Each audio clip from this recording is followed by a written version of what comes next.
is VincaniTV, and today I'm going to be revisiting my treatment for Rogain on my B-Boy bald spot. And if you guys remember, if you guys saw the video, this is what I was using. It's actually Costco Rogain.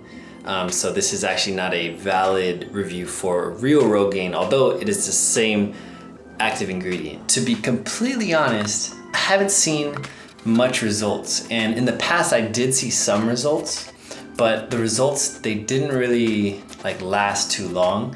So it's kind of like it had some progress and then it didn't go anywhere from there. Mind you, this is after 6 months.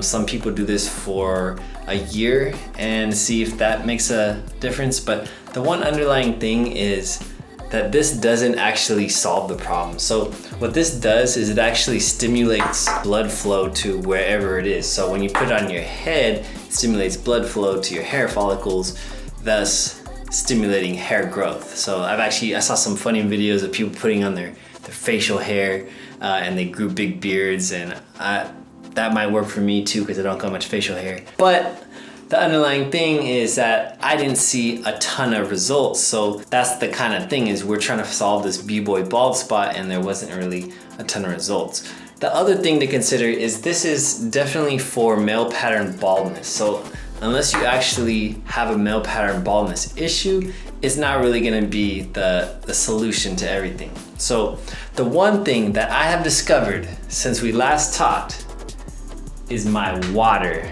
is really bad. And let me just show you how bad it is. So this is what my water looks like. It's straight up white and cloudy, and there's a bunch of stuff in it. And it was starting to make me very skeptical. So what I did is a water test, and it was a free test. I went to Home Depot, got the test, got a sample of water, sent it in, and what they discovered is that my water is really bad. And I'm not sure if that's just because I live in an old house or just the area I live in is an old area, who knows. But it basically, average hardness of water, it was at 3 and mine was at a level 10. And I think the particles in the water, it was 3 times the amount of what they saw as high. So after knowing that, I started looking into some of the things that could potentially happen when you have really bad water. And that is, when you shower, it makes your hair really dry, your skin really dry, and your scalp really dry. And then I started to make the connection. I started having these issues when I moved to Los Angeles, and I started having really ashy skin when I moved to Los Angeles, showering with this water. So maybe the problem is actually in the water. And it's actually pretty crazy because when you smell the water, it smells straight up like chlorine. It smells like chemicals. So there's one thing that I have done to move towards remedying this issue. I mean, I could obviously get a house filter, which is it's not too expensive, but it is a price tag on it. But as a quick fix, here's what I've done.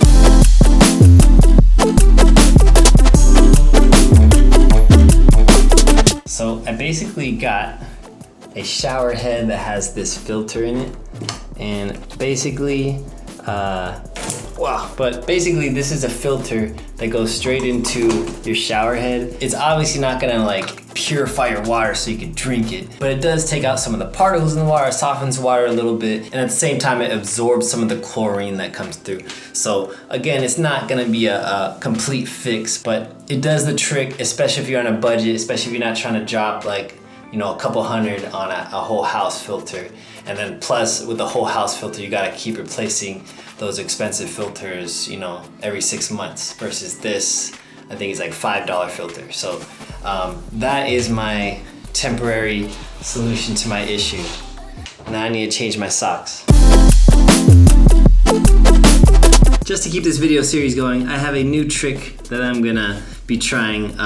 There's actually 2 things. The first one is actually using essential oils to stimulate the scalp. This is a much more natural remedy. It just kind of if you guys ever use this, people do like this, especially if you're sick. You put it here, put it on your forehead, you put it inside your head, put it back here. The oils and the smell just kind of clears your sinuses, and sometimes if you have a headache, it goes away.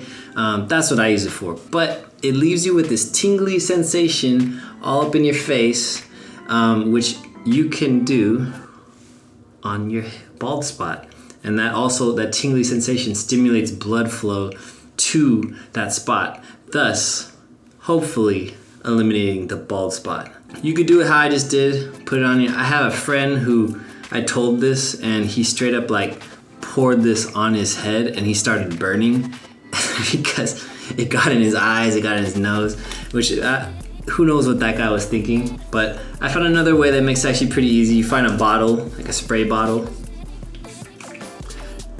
and you fill it up with water, and you're just gonna put about a teaspoon of that oil, or even just a couple drops, and put it until it's at a strength that you like. And then you shake it up, and basically it's kind of like an oil mixture with that oil. So you just spray in your hair, and then it gives you that tingly sensation without being super messy and getting everywhere, right? Another option that I'm gonna be trying too, and this is actually something that I have been waiting to do because I love this stuff, is castor oil. This is the solution to all life's problems, especially if you're ashy, right? So castor oil, this is actually what they use for people's, hot oil thingies, but it's really good for your hair and just dryness and moisture. So I'm gonna start using this to really help my scalp become healthy, because I think that's the biggest issue. Sliding around on the floor, putting pressure on your head, it just makes your scalp really, really unhealthy. But this is what I want to give a try. I'm gonna put on my fingertips,